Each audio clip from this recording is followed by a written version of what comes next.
All right, welcome back. We are on to our episodes in the series of investigating BMF in St. Louis, and we look forward to bringing it to you guys. We're just going to lay out all the facts that we know and we've gotten over the years through interviews. We've interviewed a lot of people just to talk about this. We've been at this. Joe, I started in '88 in St. Louis. When did you start? 96, I got here. In '96. So that was a pretty pivotal time for the BMF from what, 91 to 2010-ish? Yeah, 10. Six, somewhere in there. But very, we've said it a lot of times, the word fascinating, but it is a fascinating case. It is. I forgot the thesaurus I was going to bring today, so we can come up with something besides fascinating. New words. Not only are we going to take a look at the BMF in St. Louis, we're going to give the audience a few ideas of what we think about the BMF in St. Louis and how they may or may not have influenced an explosion somewhere else. Also, what parallels that is we're going to talk about how DEA changed and city narcotics changed, and the bonds that were formed and the explosion of our learning curve into this. So when we got here, some parallels in law enforcement and in some of the criminality and the drug dealing. And how things were done in St. Louis as far as investigating absolutely these such organizations or crimes.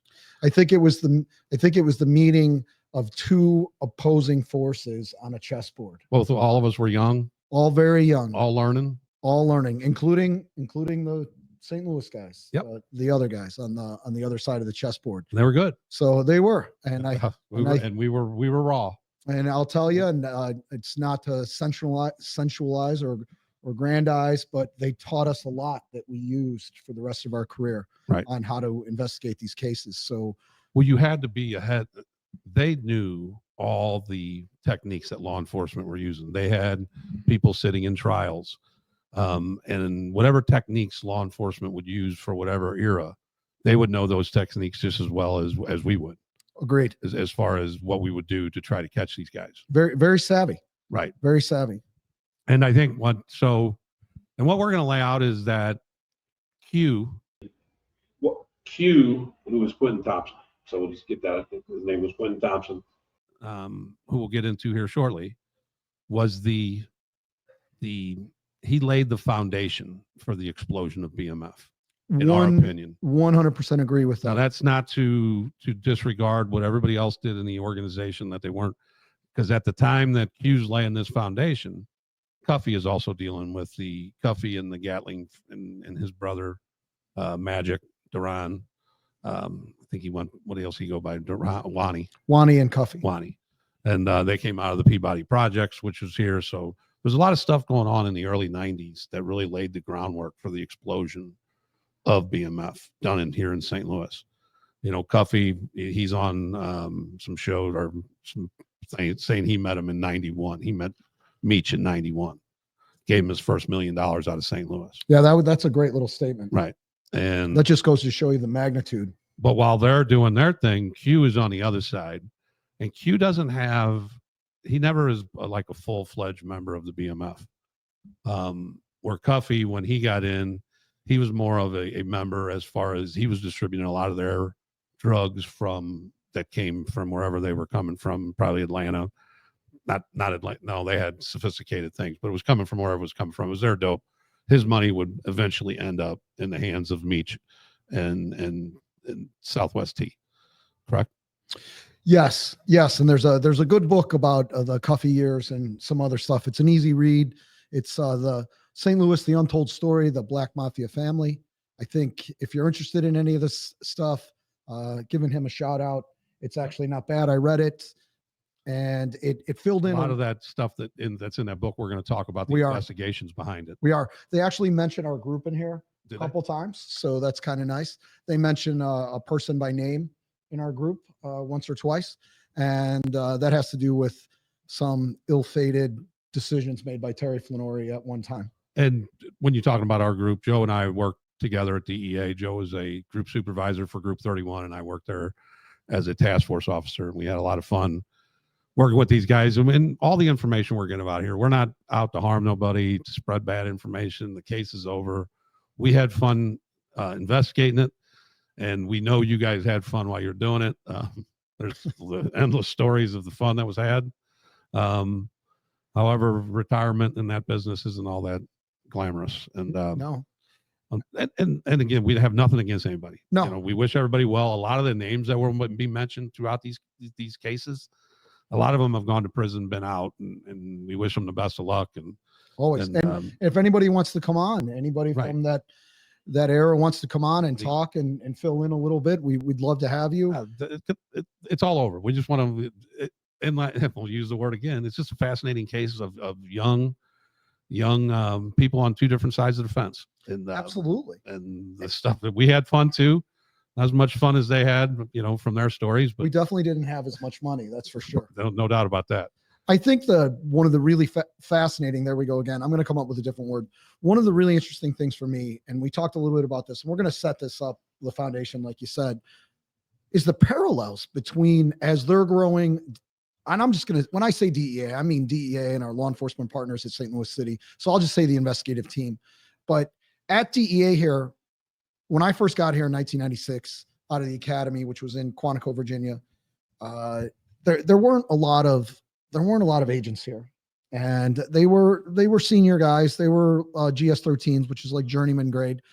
And when we got here, there weren't too many cases like this. There weren't too many things, and we learned on the job. And I know we learned not only with the other agents, but we learned and we formed tremendous relationships and bonds with St. Louis City Police and St. Louis County Police and some of the other municipalities. And then we're gonna bring a guy in here. And one of the investigative techniques that gets used in all these cases is the wiretap. And we brought a guy in from Special Operations Division. He became our ASAC, which is our Assistant Special Agent in Charge. And second number 2 at the division of DEA St. Louis. And our wires went, and that's a quote from one of the U.S. attorneys, went from maybe 1 or 2 a year to hundreds per year.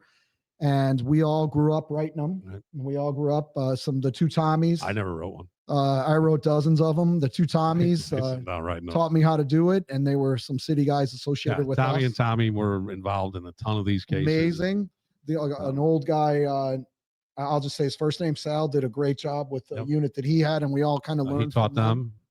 But it's a parallel, and it's a great story. And why we like telling it is because we grew as you grew. But I think as we go through this, you're going to find some parallels and maybe some things about us that are interesting that maybe you want to know. Real quick, if you like what we're putting down, if you're picking up what we're putting down, we'd like just give it a like, share, subscribe. If you know other people that might be interested in what we're talking about, share it with them. And we've got a sponsor for our show, and it is the Kessler Williams Law Firm and our friend John Davis. John Davis, one of the greats. AKA JD. JD. And you can find them at KesslerWilliams.com. And they represent clients in various criminal cases, offenses from violent crimes, drug charges, which we will talk about. Yes. And drunk driving, white collar crimes, things like that. And John, our friend JD, he was down at the U.S. Attorney's Office during this era.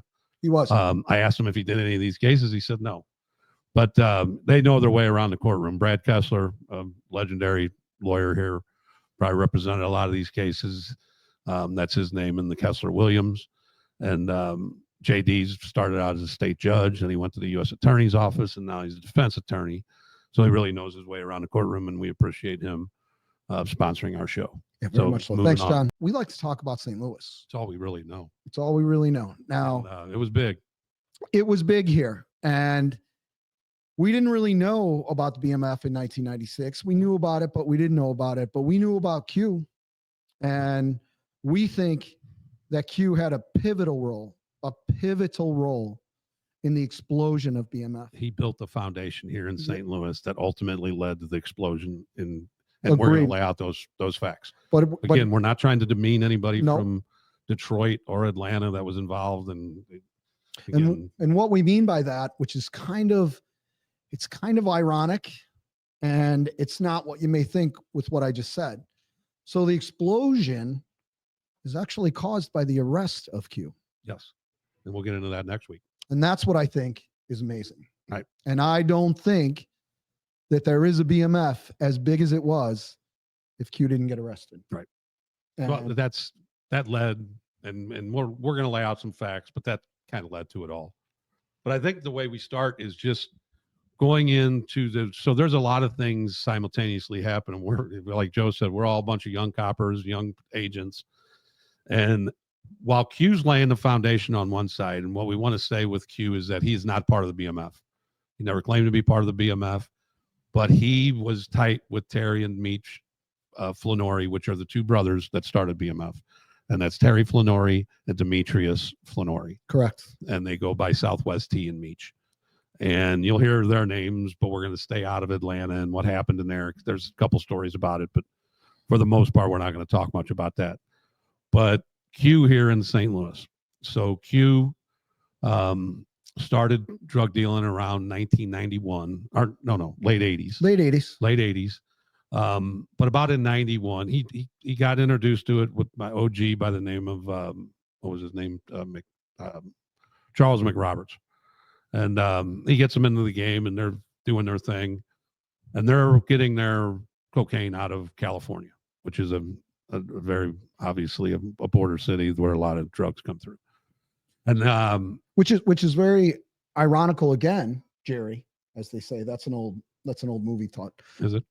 California, St. Louis guys are getting the cocaine from California and not Chicago, which is just right up the street. So that's already significant. It is. I agree. It is significant. I agree. So form those relationships with the California side, the gang members, the Mexicans, the Colombians. That's actually something that the St. Louis guys kind of kept for the next 25, 30 years. Right. So then Q forming these relationships, he's getting drugs sent in via the mail at the time, correct, Joe? The UPS, that is correct. FedEx. And while he's doing this, he's building a distribution channel that many names will come up in future shows of his distribution network, which is pretty expansive, of the who's who of drug dealers in St. Louis. I mean, it was the top of the top. But we'll get into those names later. So he's developing this system, and now he meets the Colombians, and he makes direct contact with Colombians. And how big is that, Joe? It's not heard of in St. Louis. It's massive. But one of the things that Q did was, as his organization grew, the supply chain started to dry up a little bit, or wasn't as fast and fancy as he wanted it to be. And the whole thing about selling cocaine or selling anything is you got to have enough of it to get rid of it. And when you start to develop the market in a certain area and your source dries up, you got to find a new source. Right. And the easiest way to do that is cut the middleman out. Right. So one of the things Q did right off the bat was he cut the middleman out and became, I guess, a friendship or a business type relationship grew with the Colombians. And that is the spark. Right. And that's unheard of in St. Louis at the time. It's completely unheard of. So we're talking early 90s. Early 90s. And then he's in direct contact with the Colombians. He's developing just around the clock, or a very fluid operation where dope's coming in through the mail. He's got safe houses built around. He's got couriers. He's got locations that he's working in several different cities in states, which is only facilitated by his introduction to the Colombians. Once he started to get the amount from 20 to 30 kilos, maybe a week, maybe a month, to 500, 600. Right. And then as a businessman, he takes that to other states and other areas. And he's in, I believe, Detroit, Chicago, somewhere in Florida, because we've got a stop coming out of Florida that's got some seizures. California, and here in St. Louis. Am I missing anything? No, to name a few. That's just, and he's pounding it here in St. Louis too. He's doing it well in other places. So from 91 to 93, we're guessing he was doing anywhere from 200 to 400 kilos at a month, each month, if not more. And he's got it all set up. And in 93, he saves up enough money that he wants to get out of the game. He's got a house now in California. he's got a house in St. Louis, and he's got a house in Atlanta. And Atlanta's his mainstay. So he tries to get out of the game. I think he word on the street is he saved up somewhere around $6 to $8 million, right, Joe? Allegedly, I think let's go 3 to 5. Okay. In 1996. So yeah, he's got a lot of money. So he thinks he's going to get out of the game, and he knew he was going to get caught. He knew he was going to get caught sooner or later if he did this. So he tried to get out. Didn't necessarily work out for him. So from 93 to 95, he's out of the business, but he's got to get back in the game. He does. So he gets back in the game. Well, remember, he's spending a lot of time in Atlanta this whole time. Burning money fast right. in Atlanta. And he makes a friendship with the Flannery brothers. Yeah, that's one thing I'm south on. One thing I don't know exactly how they met. So very interested to try to flesh that out during this series is exactly how they met. Who was the introduction? But we're guessing it came through Atlanta because they all spent a lot of time in Atlanta. And one of the reasons, and I heard this on one of the podcasts with one of the BMF members, one of the reasons they like to go to Atlanta is because driving flashy cars, wearing expensive jewelry, it didn't stick out as much. If you did that here in St. Louis, it would draw attention to you, and things were what they were. Like the one guy, he said it on the podcast. You do that in St. Louis, you get pulled over all the time. Right. So that's why Atlanta comes into play, and they all meet in Atlanta. At the same time that they're doing this, I want to mention that the Gatlings are they're selling the BMF provided drugs, where that they've already made connections with the BMF, and they're actually, I would say, members of the BMF as this goes through the 90s. And I have heard this from some of the interviews that we've done and some of the things that we've read that Dion Irwani actually introduced Terry or Meech to Q, but I don't know that to be factual. I don't know that. Could be. And we know that that faction of this in St. Louis was another could be organization that was growing exponentially. But the one thing that's for sure is that they're not sharing money. They're not sharing distribution channels. Q's doing his own thing. However, they're friends, and Q gets back in the game in 95, and he goes right to California, and he does what he does. Obviously, he's good at what he does, and he somehow gets back in with the Colombians. And so he gets back into rolling. Now he resets up all of his operations, and now he's really starting to get it, because now they start going from the delivery. They go from mail to the airlines and the and trap cars. And the trap cars were limos. They were town cars. They were expensive cars. And they would, at this time too, is that the Flannery brothers had opened up a luxury car place in California. And that's, made legitimate money too. Dude, you got to stop. Sorry. We're going to cut this part out. I think Tom's mad at me today. Go ahead. All right. So, yeah, when they moved to the Flannery brothers, get this car business going in California. And when Q gets back in the game, now he starts using these trap cars. So we know they're not working with each other. I guess they're working with each other, but they're like equals. Does that make sense? It makes sense. And so that's where they're going. And now they start rolling, and Q's rolling on his end. He's got 4, 5, 6 states. He's got just a distribution here in St. Louis. I mean, 25, 30 names of different people from his close confidence and bookkeepers. He's got couriers. He's got it all. And he's, the way you hear that BMF was when it exploded, he was doing that, and I'm sure he was doing that with Terry and Demetrius, because they were doing the same things. And I think that their friendship kind of made it all flow together. Does that make making sense, Joe? It does. And one of the reasons that his organization grew so fast and so well is because they kept the money straight for the most part. And they weren't flashy guys No. for the most part. They drove nice stuff, and it wasn't extra flashy. But along the way, there's the typical. I mean, there was some beefing going on. There's a couple murders that we'll talk about. Some kidnappings. Kidnappings did not work out well for the people that got accused of the kidnappings. No, there's some watershed moments in these organizations where they go one step too far, and that really draws down on them. And there was a couple of these little incidents that just bring law enforcement in full force. Well, it's not the kidnapping, because it was the investigation of what happened to the kidnappers. Yes. Because the kidnap doesn't end up well for the kidnappers. No, it doesn't. Never ends up well for the kidnappers. It's not but it's one of those that, I don't condone it, but you don't be kidnapping people's family members. No. You know what I'm saying? So that didn't end well for a lot of them. But as we go to these next shows, like next week, we're going to talk about the arrest, and we'll set up, more of his operations with some more individuals. Like I said, it's a who's roster of St. Louis drug dealers.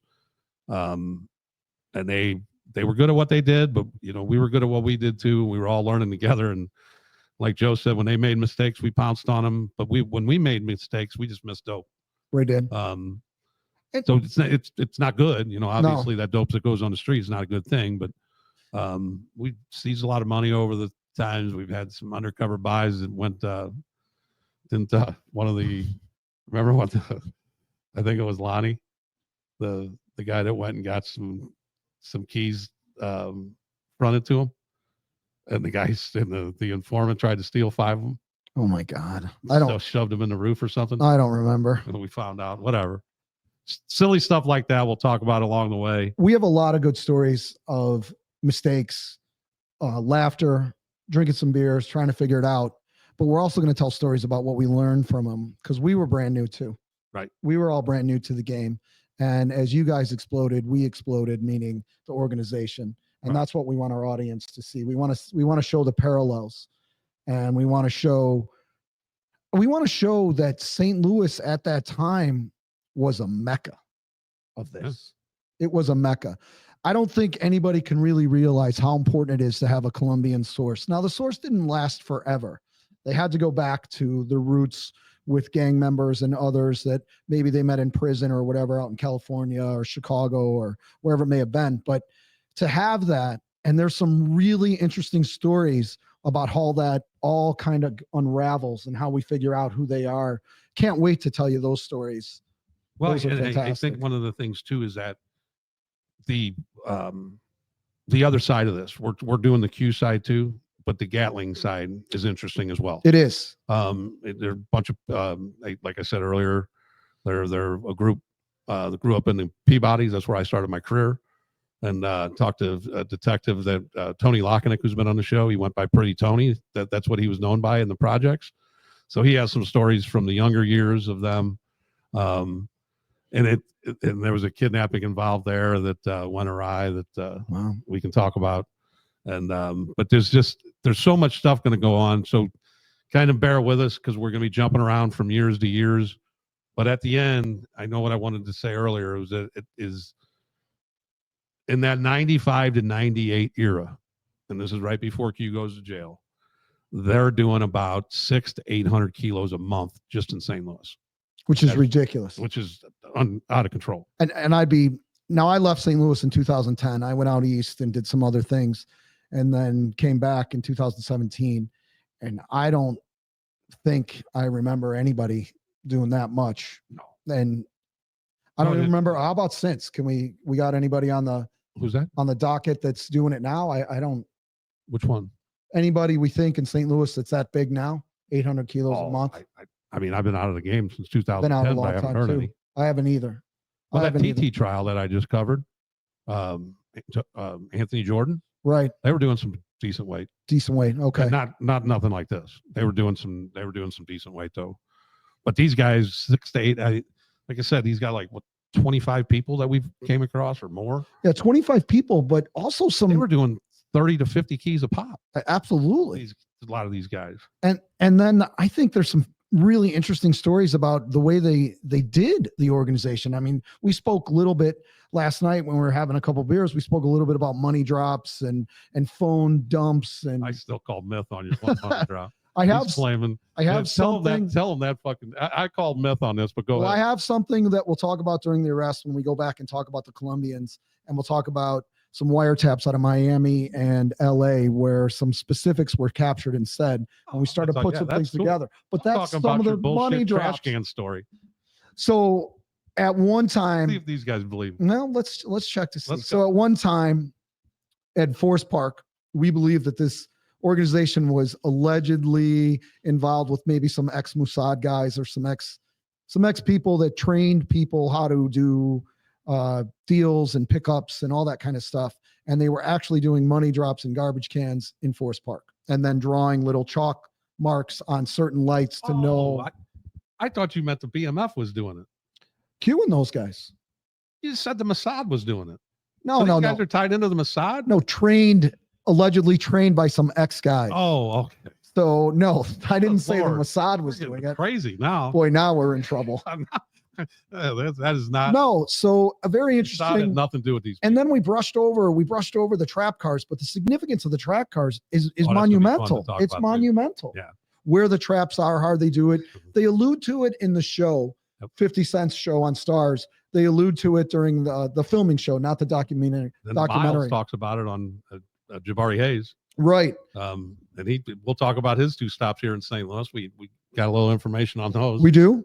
One of the members that was involved in that was a lifelong DEA friend of mine that just he's retiring at the end of this month. But yeah, a lot of this stuff that they've talked about and referred to in some of their interviews over the years with Vlad, and you ever see the ones on Vlad TV? I've actually. Vlad loves the BMF. He does. He loves them. He got invited to one of their parties. He talks about it all the time. Every time he gets a chance, he talks about how he went to their parties. But I got to say, I'm jealous. I think I would have went to one of them parties in a heartbeat. We've learned so much from their own stories. Oh, yeah. We've learned a lot. And then if you're on the inside, like we were on the law enforcement side, it fills in a lot of holes. And that's all we're looking for. We're looking for some data or some information on some things that we didn't know and maybe we assumed. And now to kind of find out a little bit about who knew who and who introduced who. It is a ton of fun. And when it's your first big case, and it wasn't just me, it was probably about 25 of us. And I know other investigators on along the way. We will. I know that the St. Louis office here spent 25 years. Some of the names that were involved in 91, 92, 93, late 80s, they were not, I guess you want to say, caught until 20 years later. Right.